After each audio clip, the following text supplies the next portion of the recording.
Hi friends, welcome to my channel. అందరూ బాగున్నారండి? నేనైతే బాగున్నాను. ఇవాళైతే కొన్ని విషయాలు మీతో షేర్ చేసుకుందుకైతే వచ్చేసానండి మన ఆడవాళ్ళ గురించి. ఎందుకంటే మన జరిగిన సంఘటన చూస్తే నాకు చాలా బాధాకరం అనిపించింది. తల్లి పిల్లలు ఆత్మహత్య చేసుకోవడం, అన్నీ ఉండి కూడా ఆత్మహత్య చేసుకున్నారు. వాళ్ళకి ఎడ్యుకేషన్ ఉంది, డబ్బు ఉంది, సమస్తం ఉన్నాయి, అయినా ఎందుకు ఆత్మహత్య చేసుకున్నారో కారణాలు అయితే తెలియలేదటండి. ఇంకా కారణాలు తెలియలేదట. అయితే ఈ విషయం పక్కన పెడితే అసలు ఆడవాళ్ళు ఒకప్పటికి ఇప్పటికి చాలా మార్పులు వచ్చాయండి ఆడవాళ్ళు. ఎందుకంటే వ్యాపారాల్లో అయినా, చదువులో అయినా, ఉద్యోగాల్లో అయినా వాళ్ళ స్థాయి పెరుగుతుంది, వాళ్ళు డెవలప్మెంట్ అవుతున్నారు. ఎంత డెవలప్మెంట్ అయినప్పుడు కూడా ఆడవాళ్ళు ఇలాంటి నిర్ణయాలు ఎందుకు తీసుకుంటున్నారో అర్థం కావట్లేదండి. ఎందుకంటే మనం ఏదైనా సమస్య వచ్చినప్పుడు మన ఆడవాళ్ళు స్ట్రాంగ్గా ఉండి ఆ సమస్యను పరిష్కరించుకోవాలి. మన ఫ్యామిలీకి మనం ధైర్యంగా నిలబడాలన్నది నేను చెప్పే మాట అండి. ఎందుకంటే సమస్యలు వస్తూ ఉంటాయి, పోతుంటాయి. అది ఆర్థిక పరంగా అవ్వండి, ఏ సమస్య అయినా మనం ప్రాణంతో ఉండి మనం నిలబడి మనం ఆ సమస్యను పరిష్కరించుకోగలము. సమస్యకు పరిష్కారం లేనిది ఏ సమస్య ఉండదని నేను అనుకుంటానండి. ఎందుకంటే ప్రతి సమస్యకి పరిష్కారం దొరుకుతుంది ఆలోచిస్తే. అంతేగాని ప్రతి సమస్యకి ఆత్మహత్య మార్గం అనుకోవడం మటుకి చాలా రాంగ్. ఇప్పుడు ఆడవాళ్ళకి నేను చెప్పే మాట ఏంటంటే, ఏ సమస్య వచ్చినా దాన్ని 100కు 10 సార్లు ఆలోచించి నిర్ణయం తీసుకుంటే సమస్యకు పరిష్కారం దొరుకుతుందండి. ఎందుకంటే ఇప్పుడు ఆడవాళ్ళు చదువుకున్న వాళ్ళు, ఎడ్యుకేషన్ ఉంది, వ్యాపారాలు చేస్తున్నారు, ఉద్యోగాలు చేస్తున్నారు, అంతో కొంత చదువుకున్న వాళ్ళే ఉన్నారు. మన అమ్మమ్మలు, మన తాతమ్మలు, మన అమ్మలు చదువుకోలేదు, కానీ మనం ఎంతో కొంత చదువుకుంటున్నాం. ఎంతో కొంత చదువుకున్నాం, తెలివితేటలు ఉన్నాయి. కానీ మన ఆవిడ చనిపోయిన ఆవిడ కూడా పెద్ద చదువుకుంది, జాబ్ కూడా చేస్తుంది. అయినా ఆవిడ ఎందుకు చనిపోయిందో కారణాలు అయితే తెలియట్లేదు. ఆవిడ చనిపోవడంతో పాటు 2 పిల్లలను కూడా చంపేసింది చూడండి. అదైతే నాకు చాలా బాధ అనిపించిందండి. ఎందుకంటే మంచి భవిష్యత్తు ఉన్న పిల్లలు. అయితే నేను చెప్పేది ఏంటంటే, ఇంత స్ట్రాంగ్ ఉన్న ఉమెన్ మానసికంగా ఎందుకు స్ట్రాంగ్ అవ్వలేకపోతున్నారు?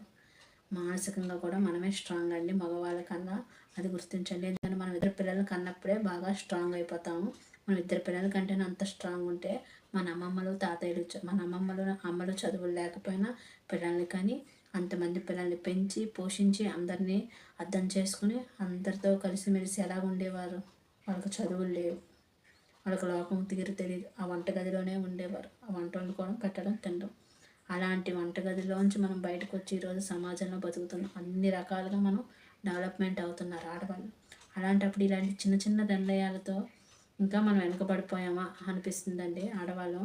ఎందుకంటే ఏ సమస్య వచ్చినా మన ఆడవాళ్ళకు మించిన తెలివితేటలు, మనకున్న ఆత్మస్థైర్యం మగవాళ్ళకు కూడా లేదండి. వాళ్ళు ఎవరు బయటికి చెప్పుకోలేరు, కానీ మనం అందరితో చెప్పుకోగలం. మనం సమస్యను పరిష్కరించుకోగలం. 100కు 10 సార్లు అలాగే మన కుటుంబానికి ఏదైనా హాని కలిగితే మనం పరిష్కరించుకోగలము. మనకు తెలుసు, మనకున్న శక్తి అటువంటిది. మనం చిన్న చిన్న ఏదో సమస్య వచ్చింది, ఒంటరితనంగా ఆవిడేదో ఒంటరితనంగా ఫీల్ అయ్యి చనిపోయిందని కొంతమంది అంటున్నారు. అసలు ఒంటరితనం ఏంటండి? అసలు నీకోసం నువ్వు బతికితే ఒంటరితనమే ఉండదు. ఎవరి కోసం వాళ్ళే బతుకుతున్నారండి. ఒంటరితనం అంటే పెద్ద గొప్ప విషయంలో చెప్పుకుంటున్నాను. నువ్వు ఒంటరిగా ఫీల్ అవుతున్నావు, నీకోసం 100 మంది వచ్చి కూర్చొని మాట్లాడతారా? ఎవరి జీవితం వాళ్ళది. వాళ్ళకి 100 మందికి నువ్వు అన్నం పెట్టగలవా? లేదు కదా. నీ జీవితం నీది, వాళ్ళ జీవితం వాళ్ళది. ఒంటరితనం బాధ కాదండి, బాధ్యత. మనం ఒంటరిగానే పుడతాం, ఒంటరిగానే వెళ్ళిపోవాలి, తప్పదు. కాబట్టి ఈ మధ్యలో ఉన్నవన్నీ జరిగే చూస్తూ ఉండడమే. ఏం జరిగినా అది మన జీవితానికి మంచి అయినా చెడైనా తీసుకోవాలి. మనం ఎలాగైనా బతకాలి, బతికి చూపించాలి. ఆడవాళ్ళంటే చిన్న చిన్న సమస్యలకి నా మొగుడు నన్ను చూడటం లేదు, నా పిల్లలు నన్ను అర్థం చేసుకోవట్లేదు, నన్ను అందరూ పట్టించుకోవట్లేదు, అందుగురించి నేను చచ్చిపోతాను, ఇలాంటి నిర్ణయాలు అయితే చెప్పకండి.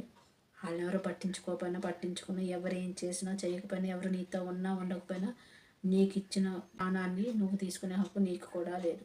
దేవుడు ఎప్పుడు ఆజ్ఞాపించి తీసుకెళ్తాడో అప్పుడు వెళ్ళిపో, అంతే.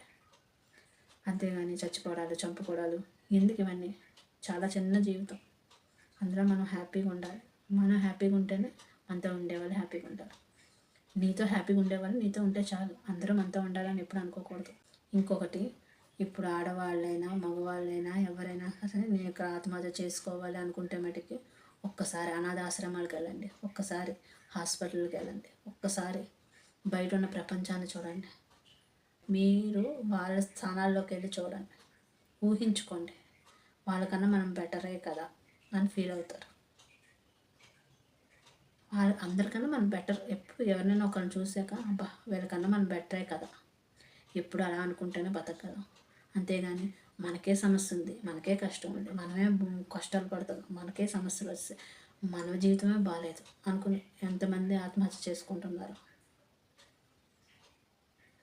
ఆత్మహత్యలు చేసుకోవాలంటే చాలామంది చేసుకోవచ్చు. క్యాన్సర్లతో పోరాడుతున్నారు, జబ్బులతో పోరాడుతున్నారు. ఎప్పుడు హార్ట్ అటాకులు వస్తాయో తెలియదు, ఎప్పుడు చస్తారో తెలియదు. అలాంటి ప్రపంచం. కరోనా వచ్చినప్పుడు ఎవరికెవరో యమునా తీరే. అలాంటప్పుడు ఎంతోమంది చచ్చిపోయారు, ఎన్నో కుటుంబాలు అనాథలు అయిపోయాయి. ఏ సమస్య, చిన్న సమస్య, ఏ సమస్య, ఒంటరితనంగా ఉంటే ఏం తప్పే ఉంది. ఒంటరిగా ఉన్నాడు ఏదైనా సాధించగలడు గుంపులో ఉండేవాడి కన్నా. నేను నమ్ముతాను అది. గుంపులో గోవిందాన్నే ఉండేవాడి కన్నా ఒంటరిగా ఉండి ఆలోచించేవాడు రేపు సమాజానికి కూడా ఉపయోగపడతాడు అంటాం. ఒంటరితనం బలహీనత కాదు, ఒంటరితనమే మనం స్ట్రాంగ్ అవ్వడానికి ప్రేరేపిస్తుంది. ఒంటరిగా ఉండి చూడండి, ఒక గంట ప్రశాంతంగా ఉంటుంది. మీరేం చేయాలన్నది ఒక క్లారిటీ వస్తుంది, మీ లైఫ్కి ఒక క్లారిటీ ఉంటుంది. మెయిన్ ఆడవాళ్ళు, నాతో ఎవరు ఉండట్లేదు, నాతో ఎవరు పట్టించుకోరు, నన్ను ఎవరు చూడట్లేదు, నన్ను ఎవరు ఖాతరు చేయట్లేదు అని ఎప్పుడు అనుకోకూడదు. మీ బాధ్యతలు మీరు నిర్వర్తించండి, మీ పనులు మీరు చేసుకోండి. ఇంకా మీకు బోర్ కొడితే ఏ దేవుణ్ణో మీకు నచ్చిన దేవుణ్ణి నమ్ముకోండి. మీ బాధలు ఏమైనా ఉంటే దేవుడు చెప్పుకోండి. ఏదో రూపంలో ఏదో ఒక సహాయం దొరుకుతుందండి. సమస్యకి పరిష్కారం లేని జీవితాలు ఎవరికి లేవు. వస్తాయి సమస్యలు. వచ్చినప్పుడే మనం స్ట్రాంగ్గా చేసుకోవాలి, మనం ముందుకెళ్ళాలి. ఇప్పుడు ఆడవాళ్ళకి చెప్పక్కర్లేదు, చాలా చదువుకుంటున్నారు, చాలా జ్ఞానాన్ని సంపాదిస్తున్నారు, చాలా తెలివిగా కూడా ఉంటున్నారు. ఒక కుటుంబాన్నే పోషిస్తున్నారు, తల్లిదండ్రులు చూసుకుంటున్నారు, అత్తమామలు చూసుకుంటున్నారు, భర్తను చూసుకుంటున్నారు, పిల్లల్ని చూసుకుంటున్నారు, హ్యాండిల్ చేస్తున్నారు. వాళ్ళకు రేపొద్దున వృద్ధాప్యం వచ్చిన వాళ్ళు బతకడానికి వెనకాల ఎంతో కొంత దాచుకుంటున్నారు. ఇప్పుడు ఆడవాళ్ళు చాలా తెలివిగా ఉన్నారండి. మన ఆడవాళ్ళు తెలివిగా లేరని నేనైతే చెప్పను, కానీ మానసికంగా స్ట్రాంగ్గా మట్టికి అవ్వట్లేదు. శారీరకంగా ఎక్సర్సైజులు చేస్తుంటే, ఫుడ్ తీసుకుంటే, ఇవన్నీ మనం శారీరకంగా చేసి డెవలప్ చేసుకోవచ్చు. కానీ మానసికంగా డెవలప్ అవ్వాలంటే నీ అంత నువ్వే డెవలప్ అవ్వాలి, నీ అంత నువ్వే ప్రేరేపించుకోవాలి, నీ అంత నువ్వే స్ట్రాంగ్ అవ్వాలి. ఇది ఎవరు చెప్పరు. ఒక ఫ్యామిలీ డెవలప్మెంట్ అవ్వాలంటే మగవాళ్ళ కన్నా ఆడవాళ్ళే స్ట్రాంగ్ ఉంటేనే ఆడవాళ్ళు వాళ్ళ కుటుంబాన్ని నిలబెట్టుకోగలరు. అత్త మావలేదో అన్నారని, బావేదో అన్నాడని, మరిదేదో అన్నాడని, ఇంకే చిన్న చిన్న సమస్యలకు కూడా, కుటుంబ సమస్యలకు కూడా చచ్చిపోతున్నారు. ఈ కుటుంబానికి సమస్య వస్తుందంటే ఎదుటి వాళ్ళు ఎంత వాళ్ళైనా పర్వాలేదు, నీ కుటుంబాన్ని నువ్వు కాపాడుకోవడంలో తప్పేమీ లేదు.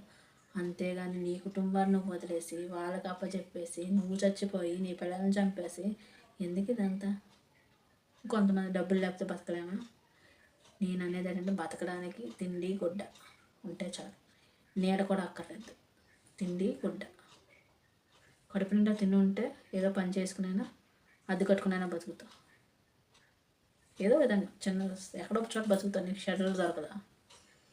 తిని గుడ్డ ఉంటే ఒంటి నిండా కప్పుకొని శుభ్రం తిని శుభ్రంగా సంపాదించుకొని నీ బతుకు నువ్వు బతుకుతావు. ఈ రెండిట్ల కోసం చచ్చిపోవడమా? ఈ రెండిట్ల కోసం తాపత్రయపడుతున్నాడు మనిషి. ఈ రెండిట్లు మించి ఇంకేదో కావాలని తాపత్రయానికి గురైపోతున్నారు. అవసరమా? ఆలోచించుకోండి. కాబట్టి నేను లేడీస్ అందరికీ చెప్తున్నాను, మీరు ఎవరికో నచ్చాలని మీరు బతకండి, మీకోసం మీరు బతకండి. మీ సమస్యలు మీరు పరిష్కరించుకోగల శక్తి మీలో ఉంది, బయటికి తీయండి. అంతేగాని ఆత్మహత్య చేసుకోవాలి, నా పిల్లల్ని చంపుకోవాలి, నేను చచ్చిపోవాలి, నీ పిల్లలు నువ్వు చచ్చిపోతే ఏం కలిసి రాదు, ఏడుస్తారు. దాని దగ్గర దండం పెట్టేసి ఎవరి పని మొగుడైనా సరే ఎవరి పని ఆడు చేసుకుని చెక్కేస్తారు. మనం వాటికి ఫోటోలు కాయలుపడతాం. నీ పిల్లలు ఎందుకు బతకలేరు అంటే నువ్వు బతకడం నీకే రాలేనప్పుడు నీ పిల్లల్ని ఎలా బతుకుతారు? నువ్వు లేకపోయినా నీ పిల్లలు బతికేంత శక్తి తల్లి పిల్లలకి ఇవ్వాలి. అప్పుడే కదా నువ్వు తల్లి అనిపిస్తావు. కనేస్తే తల్లి అయిపోరు. నీ పిల్లలు నువ్వు లేకపోయినా బతకగలగాలి, అప్పుడు నువ్వు అసలైన తల్లి. అంతేగాని నేను లేకపోతే నా పిల్లలు ఏమైపోతారు, నా పిల్లలు ఏమైపోతారు, నీ పిల్లలు ఏమైపోరు. పుట్టిన ప్రతి మనిషి చచ్చేదాకా ఏదో విధంగా బతుకుతూనే ఉంటాడు. వాడు ఏదో విధంగా బతకాలి. దేవుడు ఆజ్ఞ ప్రకారంగా నీ జీవిత చరిత్ర ముగిసేదాకా నువ్వు బతికిస్తూనే ఏదో విధంగా బతికిస్తూనే ఉంటాడు, నీ కర్మ నువ్వు అనుభవించేదాకా. అంతేగాని పిచ్చి పిచ్చి ప్రయత్నాలు చేసి ఆత్మహత్యలు చేసుకోవడం ఏంటో నాకు అర్థం కావట్లేదు. నువ్వు ఆత్మహత్య చేసేసుకున్నావు, అవతల పర్సన్ ఆడెవడు నిన్ను బాధ పెట్టాడో, ఎవరు మిమ్మల్ని బాధ పెడుతున్నారో, ఎవరు మిమ్మల్ని ఏం చేస్తున్నారో తెలియని సమస్య. వాళ్ళు హ్యాపీగానే ఉంటారు. నీ కుటుంబంలో నీ మీద అభిమానం, నీ మీద ప్రేమ, నీ మీద నమ్మకం పెట్టుకున్న నీ వాళ్ళు ఏమైపోతారు. పెళ్ళిళ్ళు చేసుకున్న ఆడవాళ్ళకి నేను చెప్పే మాట ఏంటంటే, మీరు ఆడవాళ్ళు పెళ్ళిళ్ళు చేసుకుంటున్నాం అంటే అవతల పక్క ఎన్ని సమస్యలు వచ్చినా ఎదుర్కొనే ఆత్మస్థైర్యం ఉన్నప్పుడే పెళ్ళిళ్ళు చేసుకోండి. అంతేగాని మొగుడు బాగాలేదు, అత్తమామలు సరిగ్గా చూసుకోవట్లేదు, మొగుడు సరిగ్గా చూసుకోరు, కుటుంబ సభ్యులు అర్థం చేసుకోవట్లేదు, సిల్లీ రీజన్కి తర్వాత నేను ఒంటరి అయిపోయిన అందరూ ఉన్నా, అలాగైతే నేనేం చేయాలి?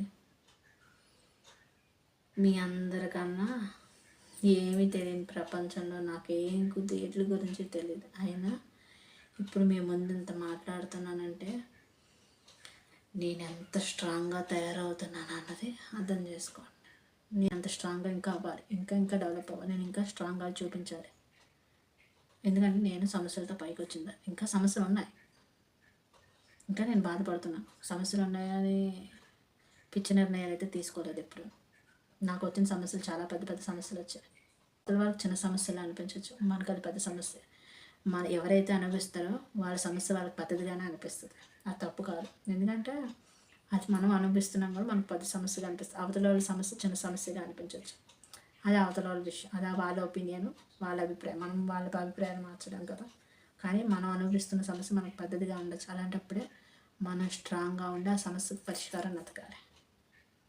ఆడవాళ్ళకి విషయం ఏంటంటే శారీరకంగా ఎంత స్ట్రాంగ్ ఉండాలో మానసికంగా కూడా అంతే స్ట్రాంగ్ ఉండి ఇంకా ముందుకెళ్ళాలి. ఇంకా మనం మన అమ్మలు పడే బాధ నుండి మనం బయటకు వచ్చాం, ఇంకా బయటకు రావాలి, ఇంకా ప్రపంచంలో మనకు ఒక స్థాయిని పెట్టుకోవాలి.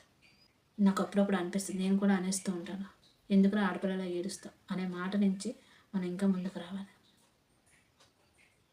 నేను అప్పుడప్పుడు మా అమ్మ పిల్లలు ఏడుస్తుంటే ఆడపిల్లలు ఎందుకు ఏడుస్తున్నాం అంటే ఊతపదం వచ్చేస్తుంది. కానీ అందరి నుంచి ఇంకా బయటపడాలి. ఆడపిల్లలు అంటే దుర్గాదేవితో సమానం, అమ్మవారితో సమానంగా పూజిస్తారు కదా. మనమే అమ్మవారం, మనకు వేరే అమ్మవారు అక్కర్లేదు అనుకోవాలి, మనమే అమ్మవారం కదా. అమ్మ అంటే లోకాలనే వెళ్ళాలి కదా. అలాంటప్పుడు నీ చిన్న ప్రపంచాన్ని, నీ అందమైన ప్రపంచాన్ని, నీ కుటుంబాన్ని చూసుకోలేవు, నీ కుటుంబంలో సమస్యలు అసలు పరిష్కరించుకోలేవు. అర్థమవుతుందా? కాబట్టి నేను చెప్పేది అర్థమవుతుంది అనుకుంటున్నాను. ఎప్పుడైనా ఆడవాళ్ళు strong women, I'm be strong, ఎప్పుడు స్ట్రాంగ్గా ఉండాలి. శారీరకంగా స్ట్రాంగ్ ఉండాలి, మానసికంగా కూడా స్ట్రాంగ్గా ఉండాలి. అప్పుడే వాళ్ళు నిజమైన ఆడవాళ్ళు అవుతారు. కాబట్టి ఈ వీడియో ఎవరికైనా నచ్చితే లైక్, షేర్, సబ్స్క్రైబ్.